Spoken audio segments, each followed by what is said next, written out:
My name is Catherine. I'm 65 years old, enjoying relaxed days with my husband, Michael. Michael was diagnosed with dementia a few years ago, and though he's undergoing treatment, we can only slow the progression. He was once a dedicated bank worker, even becoming a branch manager, normally quick-witted and conversational. Sometimes he looks lost due to his dementia, as if his mind is in another world. During such times, I can't leave him alone, so I always watch over him. When we need to go out, we rely on a caregiver or our daughters to look after Michael. We have a son and a daughter. Our son, David, married Emily 7 years ago, and they have an adorable daughter. They live a happy life in a comfortable apartment. On the other hand, our daughter is fiercely independent. She moved out to stand on her own 2 feet and started a new life. David wanted all the family to live together, but Emily prioritized having their own living space and firmly said no to living with us. Emily has been fearless and strong since she met David, often taking the lead even before they got married. I vividly remember when she first came to our house. Her confident demeanor appeared slightly presumptuous, but that's undeniably part of her charm. At the milestone of our son's marriage, we welcomed her wholeheartedly. Through conversations with our daughter-in-law, we hoped to understand her better. However, the words she spoke were unexpectedly chilly. I married David, not to be involved with you, his parents. Please understand that. Emily asserted with a stern face. Her sudden declaration left both our son and us speechless, as if she was drawing a line between us. Michael, who cherishes family bonds, kindly suggested to Emily, even if you don't want to be involved, you are David's partner and a part of our family. Let's think about enjoying our time together. However, Emily's response was not what Michael had hoped for. I'm aware you might want to push the responsibility of elder care onto me. I'll take care of my own parents, but I absolutely will not care for others. This forward-thinking statement left our son David visibly confused. Talking about care is premature. Let's not be upset. Let's enjoy our time peacefully, David suggested, trying to ease the tension. Seeing my son struggle between the two, I decided to speak to Emily in a soothing manner. Don't worry. We have plans, and our daughter will be with us, so everything will be fine, I gently conveyed. Hearing this, she quietly left the house. But to be honest, Michael and I weren't wholeheartedly in favor of our son's marriage. When I discussed this with our daughter, she nodded cheerfully and agreed. I understand how my brother's chosen partner feels. I wouldn't want to take care of my husband's parents either. But to say such a thing before getting married? Our daughter had married a little before us and wasn't worried about caregiving since her husband's parents lived with his brother. Her family always waves and comes over to play, so our house is always full of smiles. When she gave birth to her baby, they lived here for a while, and her husband would come by every day to share joyful times with us. This kind son-in-law, unlike Emily, is always smiling, a son-like presence for the whole family. Since Michael became ill, he's allowed me to go shopping and have a moment to breathe, which I'm truly grateful for. Even while battling dementia, Michael weaves his own stories in his world. During such times, our son-in-law listens to Michael's tales with the gentleness of a grandchild listening to old stories. Recently, when my father passed away and the family was busy with funeral preparations, our son-in-law stayed by Michael's side, becoming a great support for us. My parents once lived in a facility where they could receive professional care, and after my mother passed away, my father also closed the chapter on his long life. Having no siblings, I was at the center of arranging my father's funeral. If Michael had been healthy, I could have relied on his help, but his illness didn't allow for that. My son wasn't much help, possibly out of consideration for Emily's feelings, which felt a bit lonely. But our son-in-law was truly dependable, supporting the family with meticulous care during the funeral. In contrast, Emily just showed her face briefly at the funeral and left quickly. I hadn't expected anything from her from the start, so that in itself wasn't a problem. However, when she and my son visited some time after the funeral, I was genuinely taken aback by her sudden words. Emily approached with a light step and sparkled eyes, tossing a question. Your father was very wealthy, wasn't he, mother-in-law? Are you the only one inheriting? How much will it be? It was too soon for me to talk about inheritance, as I hadn't even sorted my father's mementos, and I wondered where she had gotten her information. Noticing my glance at my son for clues about her source, Emily shook her head in denial. Yet, her face looked satisfied as she continued. At the funeral, I heard from relatives. There's a fortune of about $8 million. Mother-in-law, you're going to be so rich. The change in her attitude, who previously wanted nothing to do with our family, baffled me. Echoing my feelings, my daughter casually said to Emily, Emily, you used to say you wanted to keep your distance from the family. What happened to that? And anyway, how much mother inherits is none of your business, right? Yet, Emily replied with an unchanged smile. Did I say that? Well, anyway, when will mother-in-law get that $8 million? Her words seemed to weave in a secret anticipation. Tired from her repeated inquiries, I answered wearily. There are discussions with the lawyer, and I think it will take at least a month to finalize the details. Even to this vague answer, Emily beamed triumphantly and quickly left. As my son was preparing to leave with Emily, I asked him a bit sharply, Are you expecting something from my inheritance? What's the situation? Stammering under our cold gazes, he finally began to speak. Emily, for some reason, has convinced herself that she's entitled to a share of the money you inherit, and she's even discussed it with her parents. I responded firmly. I haven't considered giving any of the money I inherit to Emily. Such a misunderstanding is a serious issue. So make sure you clarify the facts to her. I was upset by Emily's audacious assumptions and disappointed in my son's lack of courage to convey that. After consulting with the lawyer and calculating the inheritance tax, there wasn't nearly $8 million left, yet a significant amount remained. As I had predicted, a month passed and Emily visited again.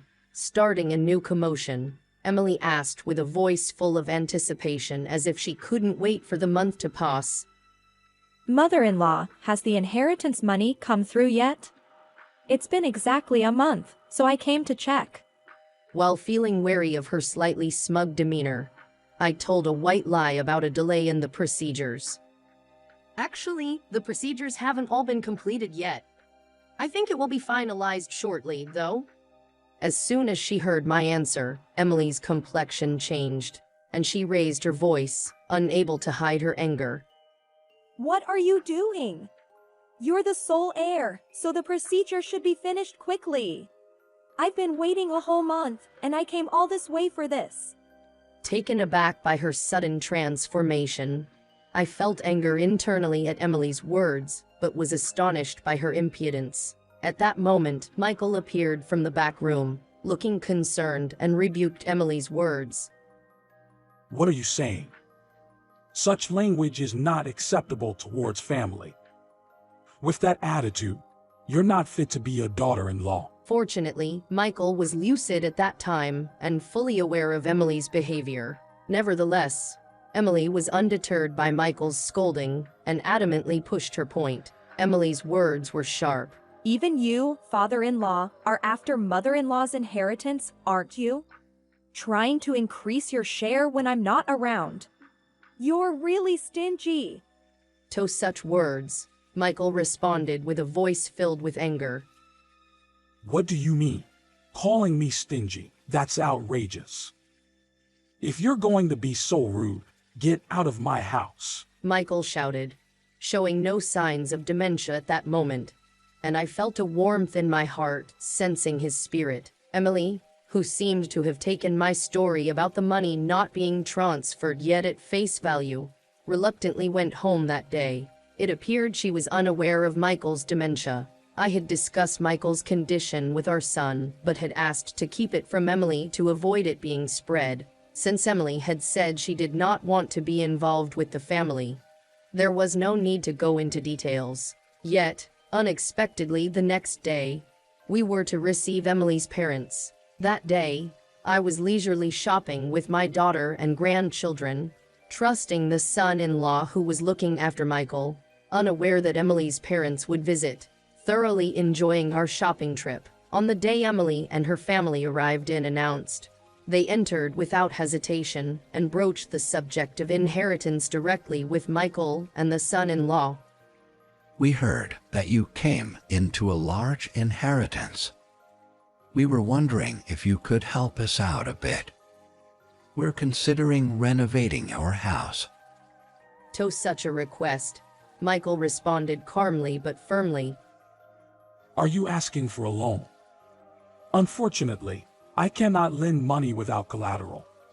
Michael's reply was as sharp as when he was a banker, showing no trace of dementia. Emily and her parents surely had no idea he was a dementia patient. The son-in-law was merely confused by this sudden turn of events, not knowing himself what would happen with the inheritance, and could only offer hospitality to the visitors. He silently poured tea and offered sweets while listening to their conversation. Confident, Emily replied to the request for collateral. As a daughter-in-law asking for this, that should be sufficient collateral.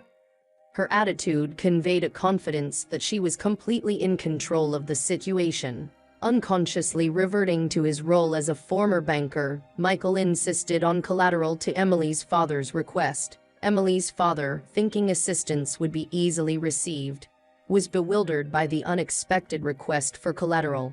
Still, with Michael insistent on collateral, he reluctantly suggested using their home as security. Michael, affected by dementia, had overlooked the need to carefully assess the value of collateral. Understood. How much financing would you like? He asked, as if back in his professional days. Emily's father simply answered, $200,000. But Emily quickly added to the request, turning towards Michael. No, I want about $500,000. If possible, $1 million. You have $8 million, so $1 million shouldn't be a problem, she declared. Michael pretended to consider Emily's request for a moment, then responded with a smile. All right, we will proceed with $1 million loan, he said. This unexpected answer delighted Emily and her parents, who joyfully returned home. After Emily and her family hurried away, Michael, as if time traveling back to his banking days, asked the son-in-law. I missed the names of those people just now. Do you know them? The son-in-law, playing along with Michael's fantasy, answered politely. Yes, branch manager. Those were Emily and her family you just met. Hearing this, Michael proudly boasted to the son-in-law. I did quite the big deal. The $1 million loan went through. The son-in-law was unsure of Emily's parents' true intentions, but seeing Michael's lively face, he sensed something good had happened. When we returned home, the son-in-law recounted the day's events with a puzzled tilt of his head. Today was a peculiar day. Your father seemed to return to his days as a bank branch manager, and Emily's husband and her parents seemed to be all ears to his old stories. When the $1 million loan came up, everyone's joy was as if he were the real branch manager. Hearing this, I felt my concerns had become reality. I never imagined that Emily and her family would visit while we were away, but our absence might have been for the best. I hadn't told Michael about the inheritance from my father, and even if I had, I doubted he would remember. I had opened my heart only to my daughter. I intended to save the money I received from the inheritance for our care. Yes, I had planned for Michael and me to spend our peaceful twilight years in a well-serviced nursing home, similar to the one my father lived in. That day, while my daughter's family was enjoying dinner, the son-in-law mentioned Emily's house renovation. Emily mentioned renovating her house, but is it really happening? It feels like watching a little drama. Hearing his words, a sense of unease softly spread through me. Then, as if that unease turned into reality, Emily stormed into our house a week later, furious. Enough already, when will you give me that $1 million? I've already started the renovation work, so hurry it up, will you? Her anger was intense, and I thought I had to defuse the situation somehow, so I feigned ignorance. $1 million? What are you talking about? I have no clue. Emily became even more enraged and shouted. Your husband promised me $1 million before. Don't pretend you don't know. When Michael appeared, drawn by Emily's loud anger, he bowed politely and said calmly, I'm sorry, I don't know who you are, but please, calm down. Stunned by his lack of reaction, Emily momentarily lost her words, but quickly recomposed and confronted him. Please tell your wife too. You promised me $1 million, and I expect it promptly. Michael remained expressionless and responded in a detached manner. Father-in-law, me? It feels like we are meeting for the first time, but who might you be? Emily, thinking Michael was making a joke, laughed and responded. Come on, father-in-law, that's enough jokes. Didn't you promise my parents $1 million? Seeing Emily's frustration with the conversation, I reluctantly shared the truth with her. Actually, Michael has been suffering from dementia for quite a while. Sometimes he can't even remember my name. Whatever he might have said before, we will not be giving you any money. Emily seemed skeptical of my words, while Michael just stood there silently, without expression. At that moment, our son rushed in and began to explain the reality to Emily. I hadn't mentioned it before, but the truth is, Dad has dementia. Even if he said he'd give you $1 million, he wouldn't remember it now. Faced with this reality, Emily turned pale and seemed to be at a loss for words. Understanding Michael's condition, I explained the situation further to Emily. About the $1 million loan from Michael you mentioned, you do realize loans are based on the premise of repayment. Do you have the ability to pay it back? Confronted with this question, Emily's anger flared up, and she raised her voice. Unbelievable! To think you tricked us! I won't forgive this! Soon after, Emily's parents arrived, looking distraught, and knelt before us. Please, even $200,000 would help. We've already started the renovation, and now we desperately need that money. Despite their earnest pleas, I couldn't lend money without a prospect of repayment. I'm sorry, but I can't lend money to someone who has no prospect of repaying it. Emily's parents bowed deeply, repeatedly trying to move my heart. But when I firmly declined, they left with heavy steps. However, Emily stayed behind, continuing to protest in dissatisfaction. Tearfully, with a trembling voice, Emily made her appeal. I'll take this to court. I believed in your promise to give the money, and now it's not being honored. She left the house supported by her son, in tears. Seeing her tearful state, Michael inadvertently expressed sympathy. Poor thing, she must be going through a tough time. I couldn't explain to Michael why she was crying. The reason Emily was so fixated on the money was that she truly believed she would receive $1 million from Michael.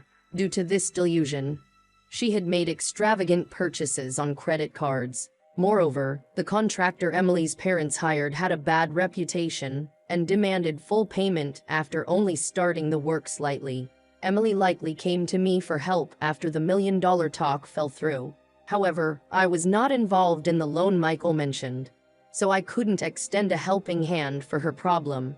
Emily's parents also took Michael at his word, securing funds against their home for the renovation, but ultimately they were deceived by a dishonest contractor, leaving the work mostly undone. Emily and her son now have to shoulder the repayment of the overspent credit line themselves. It's her own doing, so it's unavoidable. But I hope my son learns from this experience to better support and guide Emily when necessary. After the recent upheavals settled, my daughter and son-in-law made an unexpected proposal. They were concerned about the difficulty of looking after Michael alone. Out of concern for our situation, they suggested, Let's live together. Michael enjoys the son-in-law's company and brightens up around him, so this offer was a relief and welcome news to me. With the decision to live together as a family, I decided it was time to renovate our home. My daughter and son-in-law aren't in a rush to use the money I inherited. And my daughter even joked lightly. There's no need to rush spending the money. Use that money well for you and Dad. I don't want to live relying on someone else's inheritance like my brother's wife. Considering the future, I've decided to renovate our home to be accessible and add another room in case Michael can no longer walk or if my daughter's family has another baby, so everyone can live comfortably. The money from the inheritance is untouched, with enough saved for our potential future nursing home expenses. I believe that if anything is left after I pass away, my daughter will use it wisely. Since living with my daughter's family, Michael seems less confused than before, perhaps feeling the constant presence of family, which appears to have eased his dementia symptoms. I'm filled with gratitude for my daughter and son-in-law for accepting this new family structure, and I look forward to building a happy home together, supporting each other.